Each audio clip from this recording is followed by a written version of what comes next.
morning, everyone. So over the years, Unity has built up an impressive list of useful and powerful features. But some of these features are buried deep in the long release notes or not documented, right? So developers may not be aware that they exist. So this talk will present a list of obscure features that can be helpful in your development. So a while ago, I saw this Twitter post about bamboo chopstick. And it blew my mind when I found out that the end of that bamboo chopstick was meant to be a stand for your chopstick. So likewise, when I first started using Unity, the way I place my camera is to use the translation and rotation tool until someone showed me align with view, right? So that is a way better way of positioning your camera. So my name is Fei. I'm the lead field engineer for Southeast Asia and Australia, New Zealand. While this talk does not show you the new and shiny features, but I hope this talk can give you a sense of joy or amazement of discovering something old that can be useful for your development. So, audio spatializer. To put it simply, spatialized audio is trying to mimic how you perceive sound. This can be very useful for VR application, where you need to know where the sound is coming from. Is it from your left, from your right, maybe from the in front of you or at the back of you, or maybe from the top or bottom, right? So in Unity, you can write your own audio spatializer, or you can use one of the built-in ones. So here you can see there are some options. You can use the Microsoft HRTF spatializer, or the Oculus spatializer, or the Unity's resonance audio. So to enable audio spatializer is pretty straightforward. Once you've selected an audio spatializer, all you have to do is just check the spatialize checkbox in the audio source component. And then in the spatial blend, slide the slider from 2D to 3D. So you get a 3D spatialized audio. So 2D spatialized audio is just left and right. So it tries to do a simple spatialization with just like a louder volume on your left or right side, right? But it's not true 3D. So this gives you a true 3D spatialized audio. With Oculus, they recommend using their helper class, helper component. You can find out more about how to use these two audio spatializers from these links here. Cool. The next one I want to share is Culling Group. So I was searching for something else, and I accidentally bumped into Culling Group in the manual. And I read about it, and I thought this can be very useful, especially when you want to have an efficient way of querying like a list of objects that's within a radius or within a distance band. Or if you want to implement your own LOD system, or you want to implement your own occlusion culling system. So here I have an example demo. Let me show you.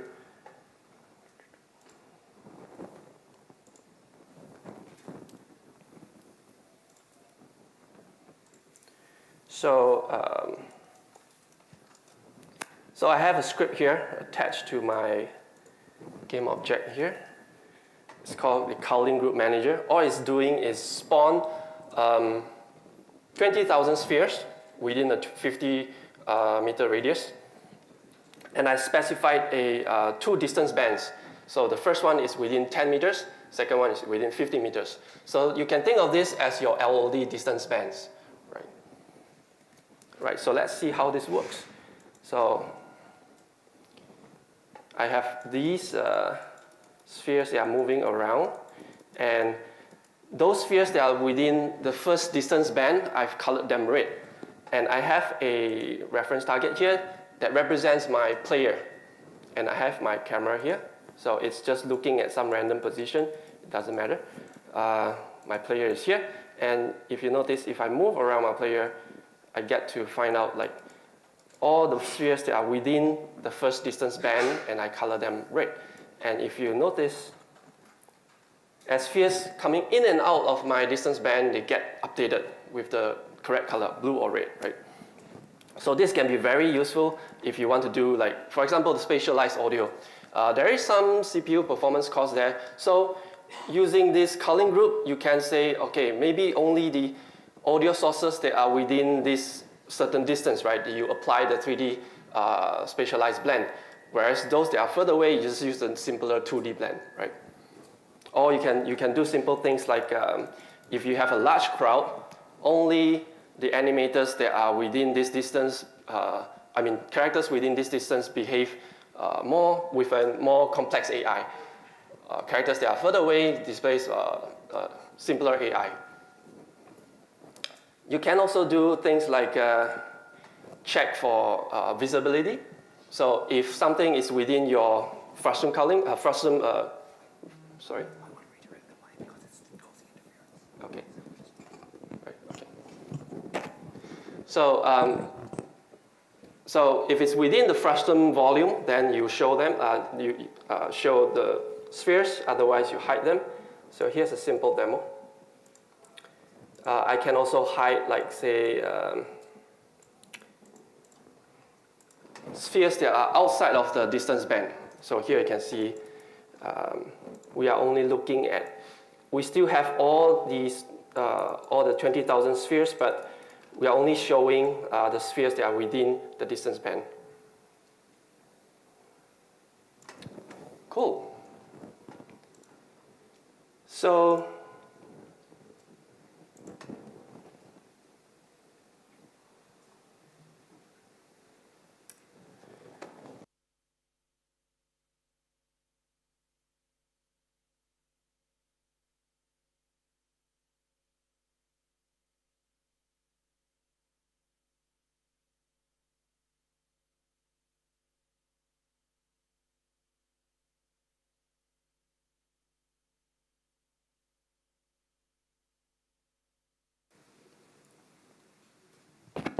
hello. Okay, cool, thanks. Okay, so to implement culling group, unfortunately, this is purely accessible only via script. Okay. So here's an overview of how you would create a culling group. So first, you create a new culling group instance. And then you create a bounding sphere for every object that you want to check or for distance or visibility. And then you assign that list of bounding spheres to the culling group instance. And finally, listen to the culling group state change event. So you get information like what's the object's distance band from your reference target, from a reference point, whether it is visible or not visible. So you can read more about that in the documentation here in this link.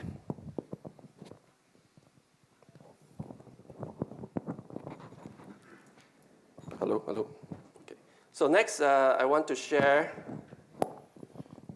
replacement shader. Sorry. So usually replacement shaders, if you write image effects, you may know about replacement shader. Otherwise, you may not know about them. But they can be very useful, not just for image effects, but as editor tooling as well.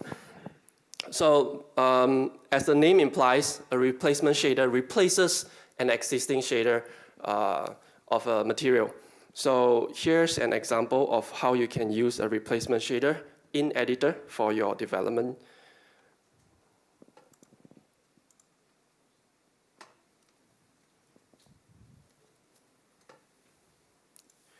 So you may know about, in the scene view here, you may know about this map viewer, right? But this is not exactly very useful because it's taking the scenes camera where you would normally want to find out what's the appropriate texture density in your game view camera, right? Not your scene view, because this changes depending on how you move your scene. So like here, red represents textures density that is too high, while blue represents texture density that is too low. So you can increase or decrease your texture resolution accordingly to have a better memory footprint. So you can see if I scroll out, so all these becomes now too high, density is too high. Where if I zoom in, then this becomes too low, right? So it's not very useful because it's tied to the scene view camera. What you want is the game view. So you can write a replacement shader that is tied to the game view. So you can have something like this. This is especially useful for top-down games. So because you know the distance is fixed, right? So if something is blue, that means you need to increase the texture resolution for that texture. If it's red, then you could decrease it to improve on performance or memory usage.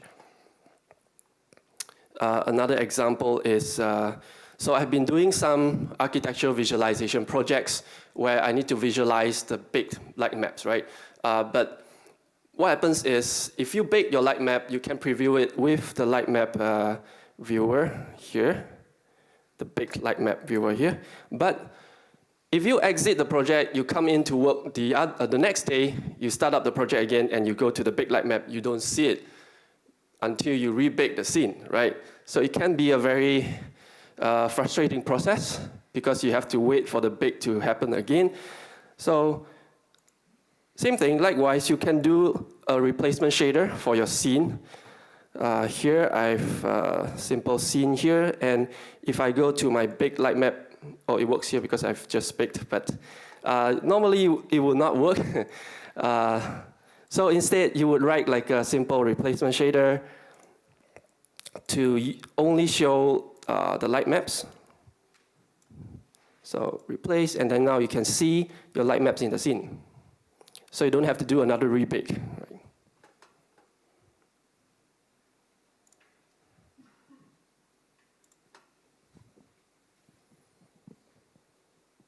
So to set up a replacement shader, again, unfortunately, you have to do it via script. So you just have to do camera.set replacement shader. You pass in your shader, and you pass in the tag of that shader. For example, here, the tag is render type. So any shader with a render type, we will compare the value against your replacement shader's render type. For example, this is my replacement shader. It looks like this. So there are two sub-shaders. The first one is handling shaders with the render type opaque. The second one handles render type something else, right? So if you have some shaders with the tag opaque, render type opaque, then it will use this replacement shader to render instead of the original shader.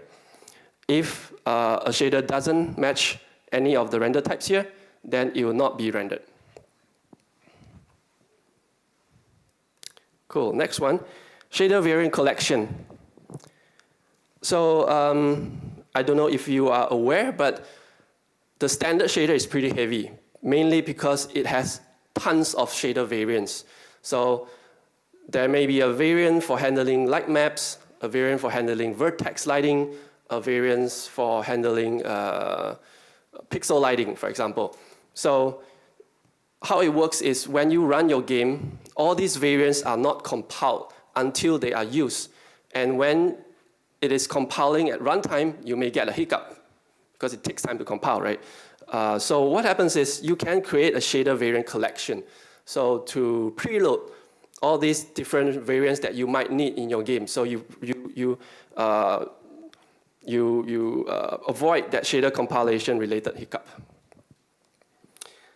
So you can right-click, create a shader variant collection and manually add the different shader variants, or you can go to the graphics settings. While you do a playthrough of your game, it will automatically track all the different shader variants that you will need, and then from there you save all those lists out as an asset, and then add it to your collection. Let me show you what I mean.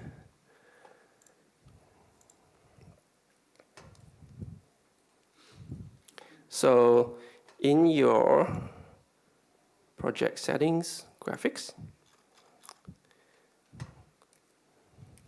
So at the very bottom here, you will see that if you did a couple of playthrough of your game, it will show how many shader variants are being tracked currently. So it has tracked 16 shaders and 23 total variants. So then you can press on the Save to Asset button to save all this out as an asset, and then assign it to this preload shader here. Preloaded shaders. So then when your game starts, all these different variants will be preloaded and you avoid the runtime compilation hiccup. Cool. Better put this back to 0. Cool.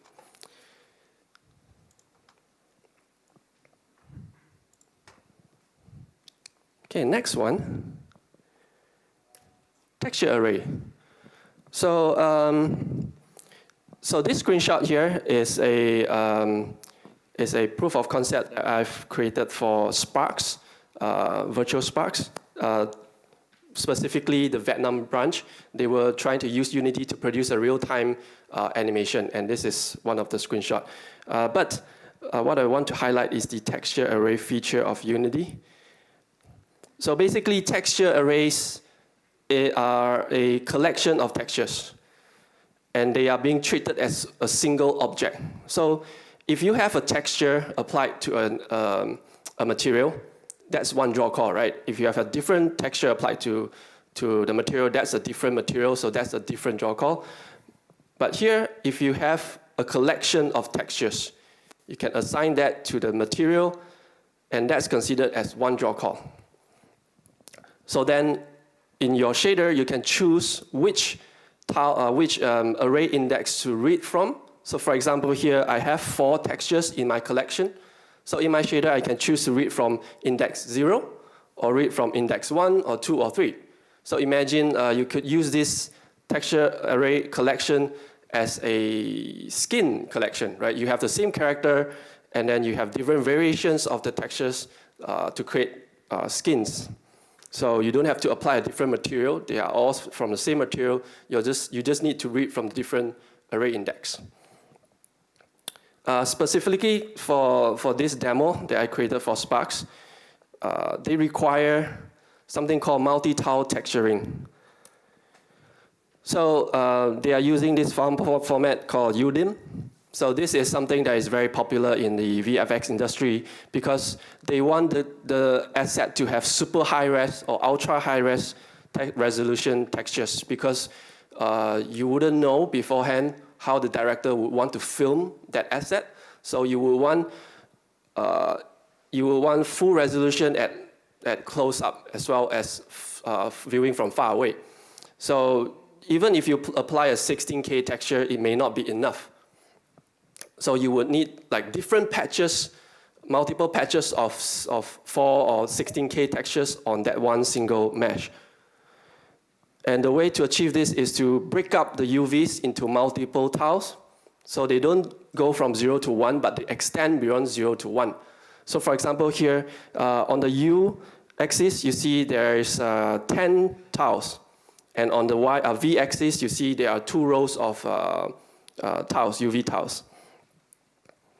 So let me show you a demo first before I proceed.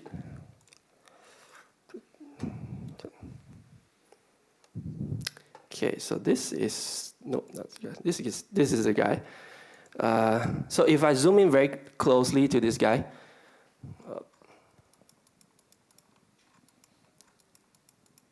you still get all the details because this guy, this robot here, is actually made up of 126 textures, 126 2K textures on this one single robot. So it's not one single 16K or 2K or 4K texture, but 126 2K textures, and that's per channel. So 126 albedo textures, 126 normal maps, 126 ambient occlusion maps, and so on. So to achieve this, you would need to find out how you would read the UVs. So for the U tile index, it's simple. It goes from 0 to 9. You have 10. So the maximum is 0 to 9, according to the UDIM standard. So on the U-axis, you can have 10, up to 10. But on the V-axis, you can have unlimited number of tiles. So then your tile index is just the floor of the U value plus the floor of the V value multiplied by 10. And from there, you can find out what is your tile index. So then you can create a texture array with all the textures in it, and then pass in this tile index to read from the correct index of the array to get that texture, right? So this can be, this shader can be created with shader graph. You don't need to do any coding. Next one. I'm surprised that this is not something that is common knowledge. You can actually create multiple inspector views. So this can be especially useful when you want to drag something, a component, specific component to a slot. So for example, in your game object, you may have multiple instances of the same component. And then you want to assign the specific component to a slot, not just the first component that Unity finds, right? But you want the specific one.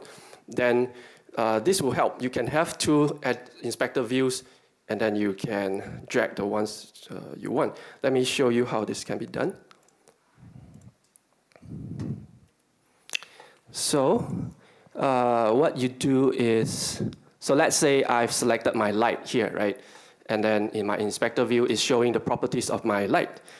I can click on this lock icon here on the top right-hand corner to lock this inspector view to show my light's property. And then I can right-click here and add a tab. And these are all the different tabs I can add. So I can add another inspector view and pull this out, right? So if I select something else, you can see this inspector view is showing the properties of another game object, while this one is locked to my directional light. So like this, you can then drag and drop stuff. So as you saw, it's not just inspector. You can add a bunch of other views as well. Cool.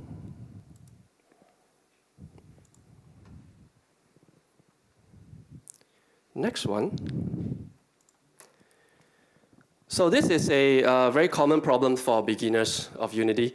When you enter play mode, you forgot that you are in play mode, and you made some changes. And then you exit play mode, and all your changes are gone, right? So you can give a play mode tint to your project to serve as a visual cue or visual warning that you are now in play mode. So be careful that any changes that you made may not be saved. So you just have to go to Preferences, look under the Colors tab, and give it a different play mode tint. The default is very close to the original color, so you may not be able to tell that you are in play mode.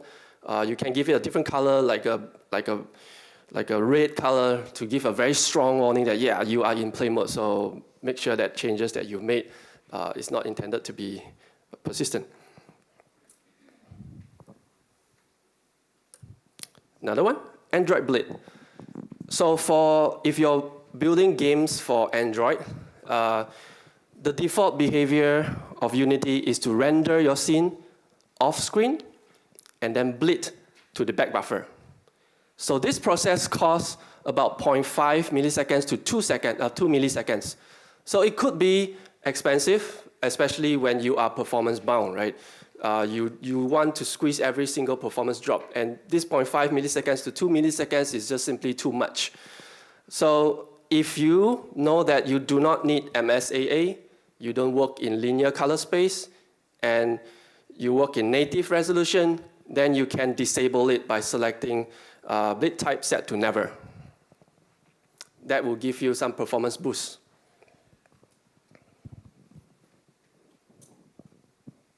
So the next one, I saw a comparison video on YouTube comparing Unity to Brand X, and the presenter wasn't aware of Unity's grid snapping feature. So that made me question, like maybe our community is also maybe not aware. But actually, Unity has this feature of grid snapping, and you can specify your grid's resolution. Let me show you a demo later, but in the same category of snapping, Unity can also do vertex snapping. So you can specify from one model, from one mesh, you would snap it from this vertex to another vertex on another mesh.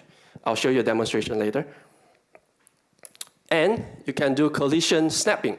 So,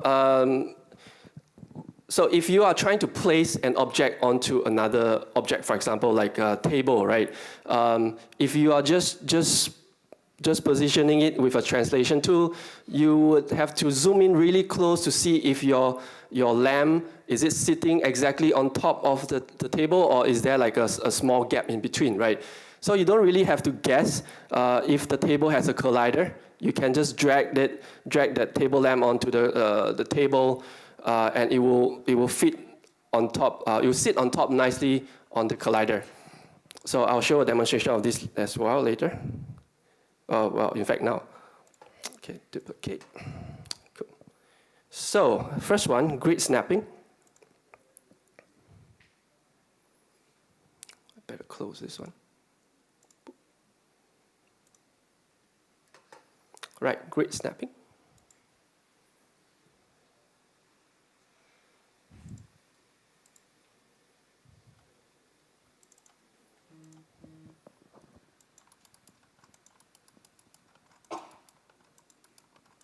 So if you go to Edit, there is a Snap Settings option here. So if you press on that, you get this little window pop up, and you can set your grid's resolution. So the default behavior is moving by 1 unit on all axes. And there is also a very handy button here called Snap All Axis. So for example, like let's say I want to position my cube here. And this started off at some random position, right? And you can see my position values here. There are decimal points. So if you want precise placement, I can press on this Snap All Axis, and it will snap to the closest grid position. So you can see now my position values are 0, 2, -2. It's nice whole numbers. And if I move my object while holding control, is it control? Yes. While holding control, holding the control key, I can snap my object to the specified, the grid size here. So if I set this to 5, for example, and this to 5, and this to 5, and holding down control key, and moving, you can see it's snapping at 5 units. Cool, so yeah, you can position objects with a grid snapping, or if you want, for example, position this cube exactly to the corner of this plane here, I can use a vertex snapping. So holding down the V key, I can then move my cursor to this corner here, and then click and drag, and it will snap to vertices here, and I can snap to this corner here. So it is placed exactly at that corner. So the both vertices on this cube and this plane is now in the exact same position. What was the other one? Collision, right? So let's say I want to position my chair, this chair here, on top of this cube. And my cube here has a collider, has a box collider. So I can select my chair, and holding down Control-Shift,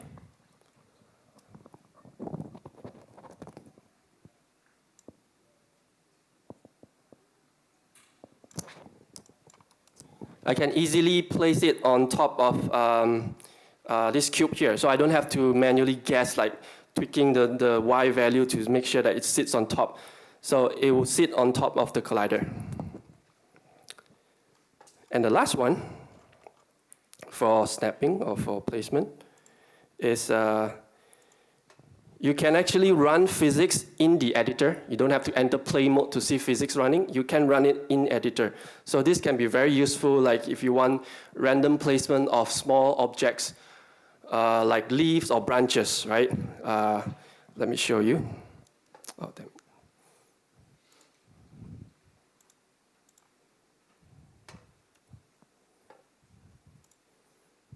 So like, not this one. Like, here I have 2 cubes. I can run physics simulation while in editor, like so. So once they are settled, right, and this will be your position that you can use. You don't have to manually place them. Everything can be simulated with physics, and things will look a lot more natural than hand placing smaller objects. You can find out more and from this very useful Spotlight team blog post here. So, as I started with a Twitter post, I would also like to end with a Twitter post. So I saw this on Twitter the other day, and again, it blew my mind. You can actually save selection sets in Unity. So if you do Control Alternate N plus a number, you can save your selected objects to a selection list. And to recall that selection, you can do Control Shift number, right? Control Alternate number to save, Control Shift number to recall. So let me show you. So for example, this scene here. So let's say I've selected this cube here. I can do Control Alternate and press the number 1 to save in my first set, right? And then I can select, let's say, this chair here. Again, Control Alternate number 2 to save it as my second selection set. So now, if I want to recall my first selection set, I can do Control Shift 1. Control Shift 1. No, Control Shift 2. What? Let me see. It was working. Oh, no, damn it. Let me check. Control Shift, that's correct. Maybe I did not save it, control number. Okay, let me try this again. Select this guy, Control Alternate 1. Control Shift 1. No, it was working just before the thing. Okay, let me try the other way around. Control Shift 1. All right, Control Alternate 1. Nope. No, it worked. It worked just before this presentation. But yeah, maybe you could try it on your machine. It just doesn't work on my machine, right? You can also access it to the what? Edit menu. From selection. Oh, yeah. Yep. Control Shift 1. Yeah, exactly. But it didn't save it for some reason. Right. Edit selection. 2. There you go. Thanks for the tip. So those are my list of obscure features, and I hope this is useful for you, and I hope you enjoy Unite Melbourne. If you have questions, I'll be at the back. I'm running out of time, so I can't have a Q&A session, but I'll be at the back of the room. Thank you.